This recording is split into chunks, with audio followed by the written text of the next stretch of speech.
ये अंतरयात्रा सूत्र कहता है, अंतरयात्रा है स्वामित्व और श्रेय व प्रशंसा की आकांक्षा से मुक्त होकर जीना। स्वामित्व, श्रेय और प्रशंसा की आकांक्षा से मुक्त, यह है अंतरयात्रा। स्वामित्व की आकांक्षा, श्रेय की आकांक्षा, प्रशंसा की आकांक्षा, यही व्यक्ति के संसार को रचती है। संसार और अध्यात्म के बीच यही अतिक्रमण का बिंदु है। जब तुम स्वामित्व की आकांक्षा से मुक्त हो जाते हो, तुम श्रेय की आकांक्षा से मुक्त हो जाते हो, तुम प्रशंसा की आकांक्षा से मुक्त हो जाते हो। क्यों व्यक्ति स्वामित्व की आकांक्षा में जीता है या स्वामित्व की कोशिश में लगा रहता है?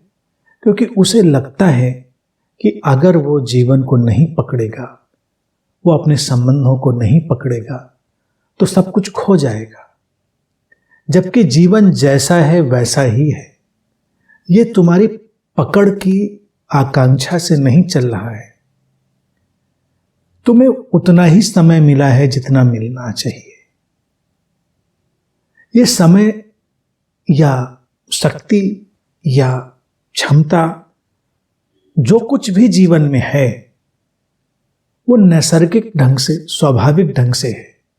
उस पर तुम स्वामित्व, एक पॉजिटिवनेस, एक पकड़ बनाने की कोशिश करो तो ये केवल एक मानसिक उलझाव है। क्योंकि स्वामित्व बनाने से तो बनता नहीं, पकड़ बनाने से तो बनती नहीं। मान लो तुम्हारे सामने ये समय है, तुम इस पर क्या स्वामित्व बनाओगे? ये तो अपने ढंग से बीत जाना है। तुम इस शरीर पर क्या स्वामित्व बनाओगे? ये अपने ढंग से ही रहना है, अपने ढंग से ही जाना है। तुम अपने मन, अपने विचारों, अपने अनुभवों, अपने सारी प्रतिभा और क्षमता पर क्या स्वामित्व बनाओगे? तुम दूसरों पर क्या स्वामित्व बनाओगे? लेकिन हम कोशिश करते हैं और सारी कोशिशें नाकाम होती हैं। इसीलिए वो आकांक्षाएं व्यर्थ हैं। अंतरयात्रा में जब कोई जाता है तो उस व्यर्थता को देख लेता है, उस स्वामित्व की व्यर्थता को देख लेता है और वही स्वामित्व की आकांक्षा से उसे मुक्त कर देता है। फिर रहा सवाल श्रेय, यानी कि जो कुछ भी तुम्हारे माध्यम से होता है तुम उसका श्रेय लेना चाहते हो।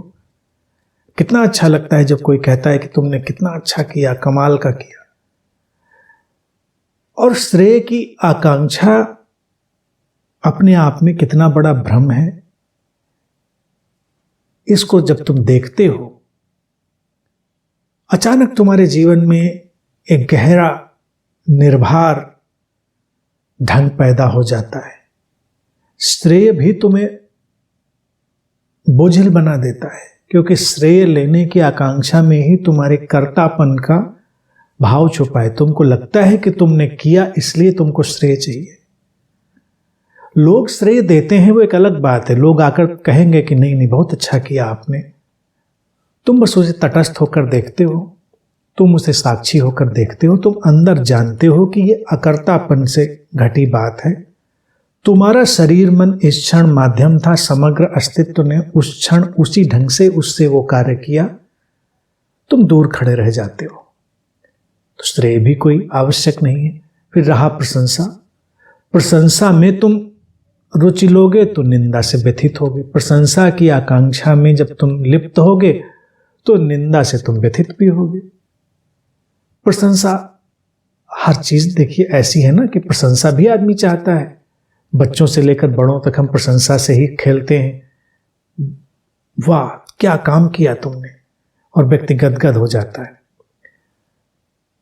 प्रारंभिक तल पर यह बात ठीक है, लेकिन अगर परिपक्वता आए तो परिपक्वता के साथ प्रशंसा और निंदा का सारा मायने खो जाता है, उसका सारा अभिप्राय खो जाता है, क्योंकि उसका कोई मतलब नहीं है। लेकिन प्रशंसा लोग करेंगे, निंदा लोग करेंगे। समाज का चलन ऐसा है, तो समाज के चलन से तुम्हें कोई उलझने की जरूरत नहीं। प्रशंसा आए तुम उसे तटस्थ होकर सुनो, देखो। निंदा आए उसे तुम तटस्थ होकर सुनो और देखो। अंतरयात्रा की गहराई तभी आएगी जब तुम्हें कोई प्रशंसा की आवश्यकता नहीं, कोई आकांक्षा नहीं। क्योंकि तुमने जान लिया है अपने अकर्तापन को, तुमने जान लिया है जीवन के नैसर्गिक प्रवाह को, तुमने उसके सारे स्वाभाविक सहज ढंग को देख लिया है, और उसने जो तुम्हें अंतर्दृष्टि दी है वो तुमको सहज बनाती है। अंतर यात्रा में जब भी कोई इस सहजता से जाता है वो बड़े स्वाभाविक ढंग से स्वामित्व, श्रेय और प्रशंसा की आकांक्षा से मुक्त हो जाता है। लेकिन अगर तुम इन सारी प्रक्रियाओं पर ध्यान देना शुरू करोगे, क्या है स्वामित्व, क्यों आता है, क्या है उसके पीछे, क्यों श्रेय की आकांक्षा है, उससे क्या मिलता है, सचमुच में कुछ मिलता है, प्रशंसा के क्या तल हैं, उससे सचमुच में कुछ मिलता है, नहीं मिलता है, किसकी प्रशंसा है, क्यों है, इस सारे एक्सप्लोरेशन, सारे प्रश्न तुम जब अपने आप से पूछना शुरू करते हो तो सब पकड़ जाती रहती है और जीवन का एक नैसर्गिक प्रवाह प्रकट होता है। और जीवन की नैसर्गिकता ही अपने में अप्रतिम है। जिस क्षण तुम इन सारी आकांक्षाओं से मुक्त होकर जीते हो, जीवन अप्रतिम ढंग से सुंदर हो जाता है, क्योंकि अब जीवन वैसा ही है जैसा होना चाहिए। क्योंकि स्वामित्व भी तुम्हें अलग सांचे में ढालने का दबाव देता है, श्रेय की आकांक्षा भी तुम्हें अलग ढंग से दबाव देती है और प्रशंसा भी अलग ढंग से दबाव देती है। जब तुम इन आकांक्षाओं से मुक्त हो, तुम्हारे ऊपर कोई भी सांचा नहीं है, कोई फ्रेम नहीं है, कोई दबाव नहीं है।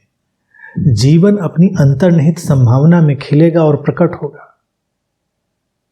उससे ज्यादा उल्लास की और उत्सव की क्या अवस्था होगी जब जीवन अपनी नैसर्गिक संभावना में प्रकट हो और आगे यात्रा करे।